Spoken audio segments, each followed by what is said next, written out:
ꯃꯁꯤꯒꯤ ꯑꯣꯏꯅ ꯑꯩꯈꯣꯏꯒꯤ ꯑꯁꯥꯝ ꯀꯁꯥꯔꯅ ꯍꯥꯏꯕ ꯃꯗꯨꯗꯣ ꯑꯍꯥꯟꯕꯗ ꯌꯦꯡꯁꯤ ꯑꯗꯨꯒ ꯃꯊꯪ ꯑꯣꯏꯅ ꯑꯗꯨꯝ ꯃꯁꯤꯒꯤ ꯑꯣꯏꯅ ꯋꯥꯔꯤ ꯁꯥꯟꯅꯁꯤ ꯍꯥꯏꯗꯨꯅ ꯄ꯭ꯔꯖꯥꯕꯨ ꯔꯤꯀ꯭ꯋꯦꯁ ꯇꯧꯖꯔꯤ ꯑꯗꯨꯅ ꯑꯍꯥꯟꯕꯗ ꯁꯝꯂꯞꯅ ꯍꯥꯏꯕ ꯇꯥꯔꯦ ꯃꯥꯒꯤꯁꯦ ꯇꯥꯔꯒ ꯃꯥꯅ ꯃꯥꯒꯤ ꯑꯄꯥꯝꯕ ꯍꯥꯏꯕꯅꯤꯅ ꯑꯩꯅꯁꯨ ꯑꯩꯒꯤ ꯑꯄꯥꯝꯕ ꯍꯥꯏꯕ ꯇꯥꯕ ꯑꯗꯨꯅ ꯑꯍꯥꯟꯕꯗ ꯃꯥꯒꯤ ꯀ꯭ꯂꯤꯞ ꯃꯆꯥꯁꯦ ꯃꯣꯇ ꯇꯥꯁꯤꯀꯣ ꯃꯤꯅꯤꯁꯇ꯭ꯔꯤꯁꯦ ꯀꯣ ꯃꯥꯅ ꯑꯗꯨꯝ ꯄꯥꯏꯁꯜꯂꯒ ꯂꯣꯏꯅꯃꯛꯁꯦ ꯂꯩꯔꯒ ꯀꯅꯥꯅ ꯁꯥꯟꯅꯔꯤꯒꯦ ꯍꯥꯏꯕꯁꯦ ꯑꯩꯈꯣꯏ ꯈꯪꯉꯦꯕ ꯑꯗꯨꯅ ꯃꯁꯤꯒꯤ ꯐꯥꯔꯤꯕꯗꯣ ꯌꯥꯝꯅ ꯑꯉꯛꯄ ꯑꯩꯈꯣꯏꯗ ꯑꯅꯤꯅꯦꯀꯣ ꯄ꯭ꯂꯦ ꯒꯦꯝ ꯍꯥꯏꯕ ꯑꯃ ꯕ꯭ꯂꯦꯝ ꯒꯦꯝ ꯍꯥꯏꯕ ꯑꯃ ꯀꯣ ꯑꯗꯣ ꯃꯁꯤ ꯃꯩꯇꯩꯗ ꯕ꯭ꯂꯦꯝ ꯇꯧꯔꯦ ꯍꯥꯏꯔꯒ ꯃꯩꯇꯩꯁꯨ ꯌꯥꯎꯋꯦ ꯍꯥꯏꯅ ꯇꯧꯔꯒ ꯅꯥꯒꯥꯒ ꯃꯩꯇꯩ ꯃꯔꯛꯇ ꯀꯝꯃꯨꯅꯦꯜ ꯇꯧꯅꯤꯡꯉꯥꯏ ꯊꯣꯛꯅꯤꯡꯉꯥꯏꯒꯤ ꯄꯣꯠꯁꯦ ꯑꯃ ꯁꯥꯟꯅꯔꯛꯄꯅꯦꯕ ꯑꯗꯨꯒ ꯄ꯭ꯂꯦ ꯒꯦꯝꯁꯤꯅ ꯉꯁꯥꯏꯒꯤ kuki asenba lelang wifi ki mi phaba aduga hatpada yawba kuki militant hatpada hakhiba singse moi se the safety pininga gi tama play game se sana baneba adu matam kuina 50 days phawda hojik phawda mari mi kana mata pha de haba lelang wifi ki chip tu phawdu live ibne lubra ibne da lubu ponna te haba adu hojik mi tara ni thoi nupi naga gi survivor singse sigrabna te haba leiri haba अदु पाखुम खुमबदा लोइना थोकदा पोतु Moina ताकबिगे मा यावे मा अखोइदा फाबदु मा यावे अखोइ ताकबिगे हाबो फाबदा मदुगी थबकि पाइखतरगा अहिंग काइनो अखोइगी हुरानबगी मोंगदा येन हुरानबगी मोंग अहिंगदा लारगा अदुमाइना मीना हाइबदुदि तादरगा गो ngasi अइनबिगा प्रिदिपसि फारेगा हाइदा अखोइदा नुआइनिङाइ हारो थौनिङाइ तौरकप नतनगो सि ओना तैनबदा चखरे अदुना गवर्नमेंट की पॉलिसी दा कंस्पायरेसी यावरे असा खंगरेदनको होय प्रजासिंगना माना हाइरिबसे सेंट्रल फोर्स सेल लाकपदगी कुकीदा मिचंग चंगबा असिनिदा माना हाइरिबसे सेंट्रल फोर्स से कुकीदा फयना मिचंग चंगबा अदुगा एयरपोर्ट ता चटपसिमसु थिनबा अदुगा मखोय खुनसु शेनबीबा अदुगा कुकी नहारोल सिंगा दानोबो सिंगा मखोयसि मिचंग चंगमिन हाना मासिना संदु है मसी से नखोय थाजबरा एदी थाजबे अदुबु मखल अनि द हाइसिको मसीगी वारिसे अकुकी न हाइबदा करी हाइरनी आर्मी सिंसे नागादा मिचंग चंगी असिन एना हाइबने नागादा मिचंग चंगदे तंखुलगा जिलेंगलोंदा मिचंग चंगी सिनिदा नागा गा एखोइदि लान सुकना दे हाइबा तशिंगन बुहायदि नागादि नागालैंड लेबनी मखोइदि इकुगा सुनक नक नते सुनक नक नदे अदुगा समनब सुक लेते खनगी दो मरम सुक लेते मखोइगा इखोइगा लान सुकनबदि तंखुलगा जिलेंगरों मेते अदुसु इखोइना लान मीना उदे अदुबु मखोइना सुमाइना कन्ना हुटमनन इखोइसे लान असमाइना सुकनबनि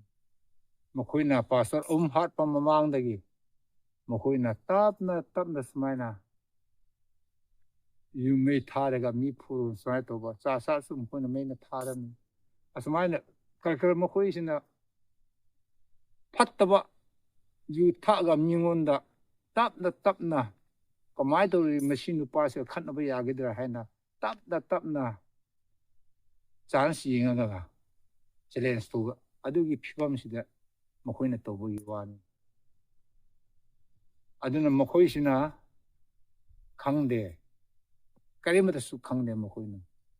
इखुइदसु मतेंग पांगदे कनामतसु मतेंग पांगदे अदुना हेसिंगना लेगिदोनी सेंट्रल फोर्स मखोइदि इंडियन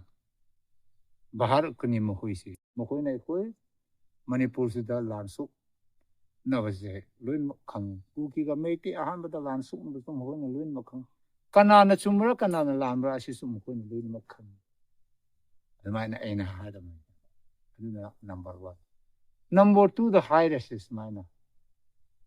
नखोइना हाइबा मतुंग इन हाइबगी वानेदा असम कसारना हाइबा मतुंग इन हाइबनिदा माना हाइबदी कुकी गी दमक लाबनी मखोइसे लापदगी मिचंग चंगबनी हाइबदा अमदुना होय अदुनिदा माना पामबदी असम राइफल सिंगसिना cookie land hove singsi care su final operation to ga phage do ba nan su ena hairabani ado hanna haiba taraba mana su yam haibani na mana haibani mana ene su haiba tarabani haiba aduna taba singna amuta khalu mana pambadi cookie gi khunda chalaga army singsina operation to gi do ba KNF singse koi ta gi do ba mana nungai na yingi do ba jilenronga tamkhu NSCN masiga ZUFC army na sukthi roi do ba mana pamagi adi phaye mana pamagi kuisu ena adugum du pame hai or su mo hoi se Indian ni hai ba ko ihoi se na North East ni hai ba ihoi na mo hoi se na yam sing hai ba mayang se nungmai pai ba sing sin na sing ba na te hai ba achau sang sin na sing ga hoi asam ka sar na yam na sing ga jileng ro angang ma cha sing se control to du na army gi su adu mangai hai ba yamna achau sang commandant sing sin na mo hoi na study to ga Manipur ki Iran se kamai na hobra kamai to ga hui ki Iran se kamai to ga mo khoi na loin ma khang hai ba Khemchan phau na su khang hai ba no khoi na aduna Khemchan de su no khoi na ye ning de hai ba Khemchan de na kuki du mating pang ma na te ba army na su kuki du mating pang ma na te ba mi chang ma na te hai ba na khoi gi lam chat to army na su khang hai ba Indian government na su khang ma ni government na su phai na khang ma ni meite ga kuki lan su no da kari gi no adu phau le bu do shing na hairabadi meite na tobadu la haibadu mokoi na khang hai ba also birendo BJP oibagi ma BJP member ama CM ama oibagi mokoi na khang abasu mating pang bata madu maho shane ma shana tawne adu na hui she Central Force se hui no mai pa la lak pasing se mana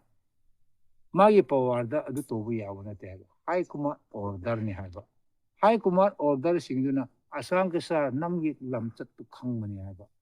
aduga meitei singi lamchat tu luin ma khang mani hai ba aduda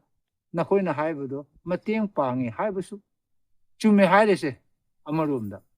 kargi no hai ga masi se aina phong na hai ba ngam se ngasa aina ama hai ba do aduna number 1 oire dana number 2 gi do kai na nang na mateng pangi lakpadagi mi changi selfish le hai bu chume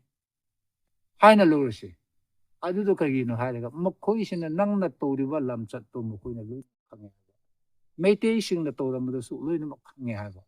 khang do ba na te nang na kayam la bu su makhoi na khang ha ba kagi no da CID yam le ha makhoi su intelligence yam ne ha ba spy yam tham ne ha ba kana na lam ra kara na kumai to bra kana na lan se ho bra lu na ma khang ma ne makhoi Ena kayam la ro su egi phatta bu mo khoina khang ha ba ichinda kayam hai ro su minamba wa kayam ngang bu su mo khoina khang ha ba aduna mo khoi chappa da pha de bu maram hoi chume kuki da mi chang chang hai re se changba gi maram du kari no hai ra lan da bu mo khoina khang ha ba na khoina to dur di mo khoina su mo khut tha ro ha ba adu mo khoi do kari chin thuk han ba no khoina chin thuk hale pha de hai ba social media da adu do kari no hai ra Pardi no khoi meite ga tam khu ga jilengrong sina kuki sida nitchingani natabodam mo ni mayam shigani haidan mo khoina mateng pangbu sunate achumma da hairabadi nungshiba na khoina tobodo hinmanba edi dumaina ui haiba nana kumaina ui aduna na khoina pamadi kaino hairaga hek la aga leilon vai phegi ning thodo koi tan ba ado no khoi asumda NCN naro sing the fitting oigi do ba ZUF loin ma fitting oigi do ba kundo army hek changba aduga aphang ba pha ba ada prayam se chin ma tungda na khoi na maina thagi do ba aduni da nangi plan da adu army sing na madu du shine bu kai no da ma army hai bi shiri central government na mo khoi na tharak pado nakan do kumai to bra adjust to ga mo khoi na shim ne adu mi chang de hai ba ta di nó khôi đã mi sang để hai bata đi phải adu nang na hai bogum na ai minam bawa amuk ta hai gi usu ai pam đi hai ning de usu nang na khang nang gi wa khando hatta ba na chin ban da thuk podo nang na khang na bi damak ta looking glass uina ai she ai gi wa hai she da nang na sak tu u na bi damak hai bi nan asum jileng gi khun na chap podo mo khoi na pan kha ga army chang han da bodo madu du ku ki khun ka urama ba army chang ba da mo khoi na chang han da re hai ba army chang ba hai de mo khoi du da charge to ba chap podo mo khoi na get khaji laga manung da mo khoi nupi sing na mera pa no khoi gi de mera pai bi no khoi de meite ga chak ma na ra bani na mera pai bi hai di hai ram ya hai ba khoi gi di adu na te nupi sing hai gi ne ha ba mo khoi du lep pa ba da army du na kon pai la ga mo khoi center da wari ta na ba su oi ram ba ya an gare hai ba ko adu du ku ki du adu oi ram ba sapai chak ba uri di nang na hai gi do bu se mo khoi du chat la ga army do kai gi no adu manung do KNF le ga mo khoi pha da ga ration supply to ga halak khare media da no khoi na dubai san du ko ne hai ba no khoi di chin thi he ne hai ba adu nu mi tu da ko mai to re mo khoi na yeng ba da mo khoi duty high command na pirak pa matu in mo khoi na high command order da du chal ba da get up pum than than ba da mo khoi na phone to ba da wari sa na ba da than ma ga thoro khoro hai ba su ya hai ba adu mo khoi lak khare hai ba I cham cham adu ku ki ni so thi thi de no khoi na madu do oirama ba ku ki khung do adu gu mo ore kayam hai gi da na chin thi de na min nam ba kayam hai gi da hoi su no khoi na army na ku ki sing do ration do supply to cha na ba pi u su u de ba na chin si thi man ma se amarom de idin no khoi gi wangang sang se ta yam na tu ge je sheng na hai ge ka su bi na no khoi se edi tu ge je Kasubi hai se lambi da edi thing na boda ko asi se ok tv ni hai boda ko edi tin se jut ning de adumana I tu ko jobna ba mo ko hena no khoi gi wa ngang se taw de yam da tu ko aduk chaw ba sing ba mi du na du ko man no khoi na chin da thok pu du e ngap pani sing na hai gi amurum da aduna ku ki mi sing se thok ta ba ni no khoi gum na chin thi ba hai ta ba ni na ko asang ka sa na de hai he nang se nang se pok padagi chin thi ba da pok pa oiram man koi se ngasi na khoi na hai gi do bo su minam ba wa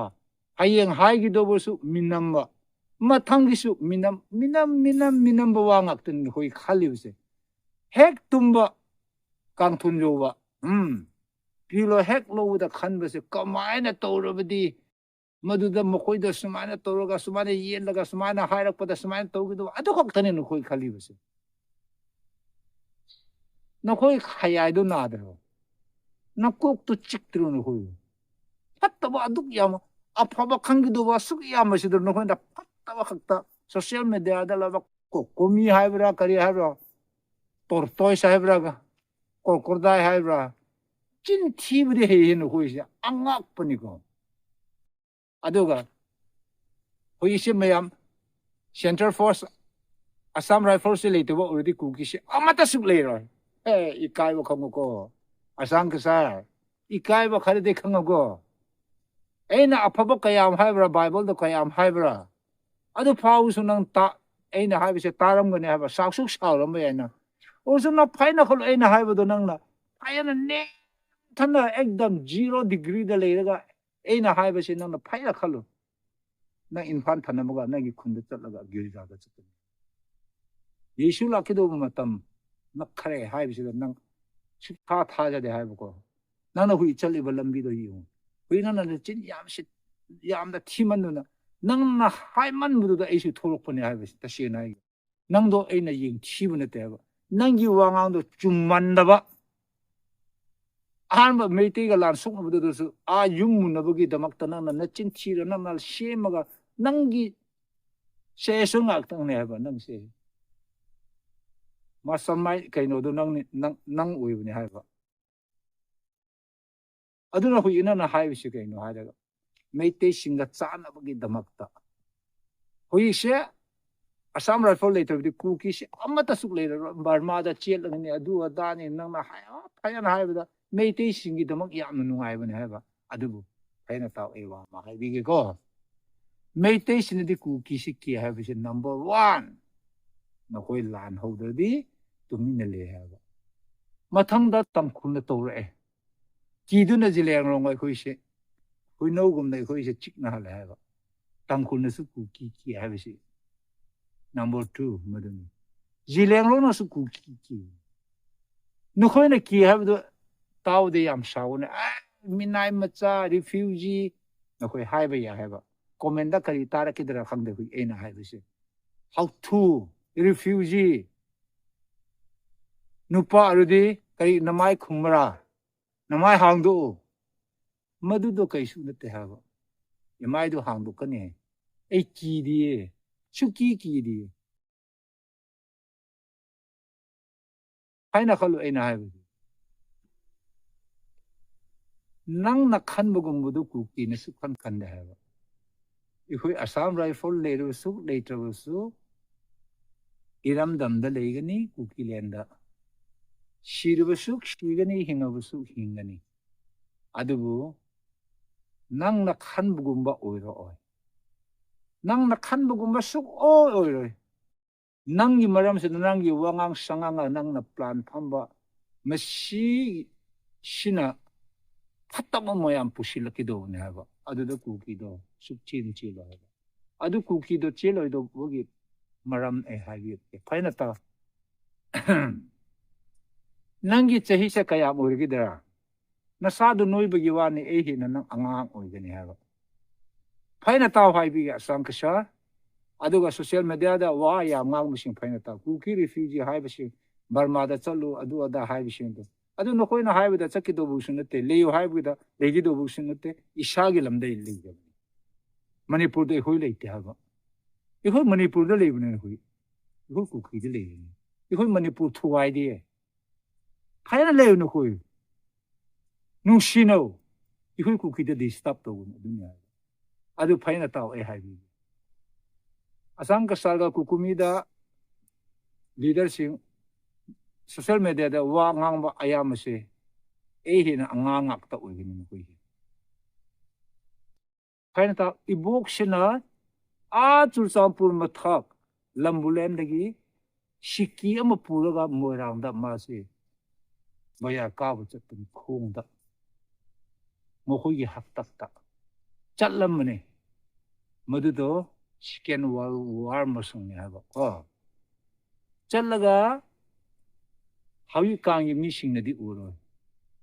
adu matam da sender lete ha ba khum hai ha ko unis ha ba do madu ga leira aga meite gi phadi amma ga leira ha ba ibok na pu bo shin do shiki ni ha ba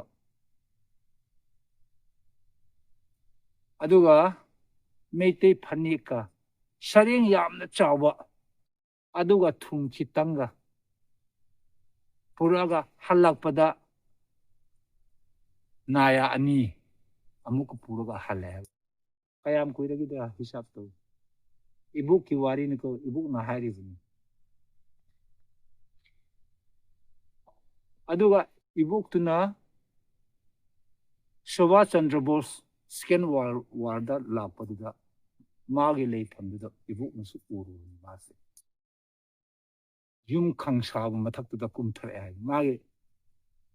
thang sang pai da la ai hai ba ibuk na du uram mane ha ba adu mathang da kumai to aeroplane British ki ga Japan gi do thingai na bada Japan gi do ata pham da su imana uru ni ha ba adu matam da imana uri ha ba sahi kaya origi da hisab to adu mamang da ibuk na a tuilang da nga phaba adu do hisab to bu chahi to kayam koiragi da hisab to madu suk to khro oi ayam infan da leba sing na di uram ba yai uram da ba yai na koi lak pada moira lak pada ni tho hong gi thong do lok ta pu ji thong da gi a nong chup to yeng bu da ching do u do awang ba do madu du kuki lukhabi yum pham ko phaina khang madu ko khunni maming da lai yang ne madu khundo oina khoi chapada lokta project chapada a power house pada adu chingdon khadu no hoi chakane gari lambi ne haba angam bani mesida thobni phaina ngam bani haba adu kari no adu ngam do adu matamda adu mafam no yum pham ne haba khum ne haba layang hai bise laina loin mak ning khai daga adu khundo hat pani ba lukhrabi do matunda ma mathan de him ne haba adu matamda no hoi meitei tam khul kayam le ba aduguma history do lira kana de haiba aduna no khoi minam bawang aktane nachin yam thimale haiba madu gi khundo hau gi khunya bab tarba no khoi su khang khang wa haiba a he sing pa sa de no khoi ukhru de le sing na chu cham pu sum gi lam u ba ne no khoi na ugi do no khoi ukhru district le ba kuki ama ani le no khoi na text lo ram su jai mamang ay di ning thodo kuki sing su lo is di magi lam da lo pam jan ma sing no mo na text lo ha ba tin ama lo ha ba mo kra de refugee o gida hoi su lo is di ay lam da mi na kana go ma thabak su ba u ro di lam gi text to in lo ha ba adu ma do refugee ko ma na o gida refugee ki mina adugumba history le hai manang tara barani aduna na chin yam thibunu no khoi na chin thibuda asom da kaisu khangdawa miyam gi mapun si du mangna bane no khoi na to bi apa banate hoi challenge phane tho hat yar su no khoi no mai apa ba thiu kai de ying ne she hai ba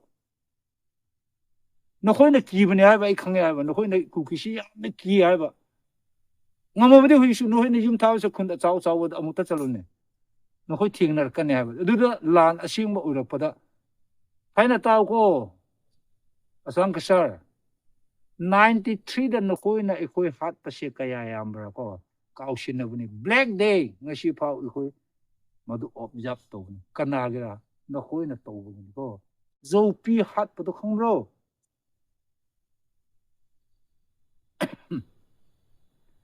aduna lan se ing no ba hun se ha ra nang na so na ba khak ta ni hu nang ge wa so mei te ga tang khul ji le nong pulab di lakun hai ha ba lakun ku ki si lu no mo khoma di 1.5 ni ko ka na de ma du na khoi ga phai na so na gi do bu do I khoi mi yam dra ba su yai ga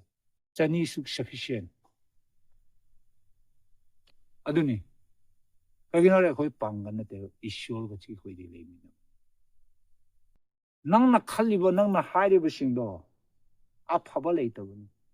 a taw manung da le ba sing ni kai ma ta su khang nung ai ne le ni nang gi thabak se da matai da le ba ahal laman si se yam no wa gi do ni ai pam di du gum ba do mei te also tang khul also jileng ro also ku ki also ai pam de awa wa hai bisi nang thing na diri ba du na na tu na cha nang gi imung gi mi family shir pa nang khang ga ne hai ba iso na chan bi du na ko asang ka sa nang gi na ma nang gi na bo ka na gum ba ama shi bo re di pha da bo nang imung da thong ri ba du na adu na ei na nunga na le ga parja se ei gi pan kha da ga ei mayai da nunga na pham gi do bo christian gi ni om na te adu ni no khoi sin na chin yam thimal ku ki na kamai na refugee ugi do assam rifle later ga khoi se change gi do ba phare adu re de nang nu pa ne assam rifle thu no kan no nu pa adu sing ba sal de assam rifle se manipur kukilen de gi out to yeng na se du de phai na yeng na sing yeng na ba da nang na u de ba lun su changa kun khang nang se yam hin ma le ha ba nang gi wangang sangang se yam phat te ha ba nu pi angang wa na ba ni nang na to ri ba se bible ga suk cha na de nang se satan na yam phai na si na ha ba se ai di khang do ba ni ma se to ro di ku ki christian su jileng rong su ayam ba sin na lan ko na ba si da yesu kristan na ma si da shik phang ha ba yesu holy spirit le ro ha ba khang ba aduna setan nang se si nang gi wangang sangang se nang apang musun te ba phat ta ba wakhan du le adu nang dagi na te ba nang gi manung da le nang na asam rifle later di ku ki di lon mak chi le ni nanak ta pham ban pa oh yes i kai bu su khang nei i khoi tu min le i khoi su khun le si di i khoi tu min le gi do bra i khoi no me do charu u gi do bra natra lasing ui ni khang bra ku ki sing gi no me maru do lasing na ti amata ne nang gi ga chap ma na bne adan nan na tori ba se ku ki su apang man te ha ba to na ra avri ko nang ge na sathi bole ki ga ni tha jo no koi su ka gi no asmai na ing yu se ku ki sing se yung khun no ko na me tha su ta da ban te ban ba kamai to ro di jeleng rong ga ku ki se cha na gi da se kan na hu na ban ba ado me te sing sin na som da lao ri ban ko gari su ngasi chap ngarang ta sing du na ko ni ngu hurin nungai ra ki do adana nung shi na chana na le na dru su isha gida tang khu su no khu ukhu di sikta mi ke am le bra nung shi na chana na le ga nang isor da worship to ajile rong su adu ku ki su adu me te su anu mai na isha gida lam da le shi nung shi se asin al me te shi no su power pa na ba asi loi na mak se ikut ta le na ba adu da super power pa ge asit na khu su adu su khang ui thuk ta ba wa no impossible ka na de aduna no khoi na sa naram gi damak ta manipur gi damak ta thona phana phaya na tu tangkhul su ukru district to phana ba kan hu no jilerong su ku ki su aduga nungai na isa gi thabak tawraga isa gi ishur do katlaga ishur gi ya thang ilaga punsi gi si hai se ai apam hui aina asuk yam hai se asang kasar gi na mami se ai yam pale ha aina shau du na hai bana te ba nang gi do yam phat ta bu no nang na aphoba sar ga to bo do ya na phat ba wa he ngak te na hai bu na chin yam thi ma le ha ngasi ui oina sin na lui ra bye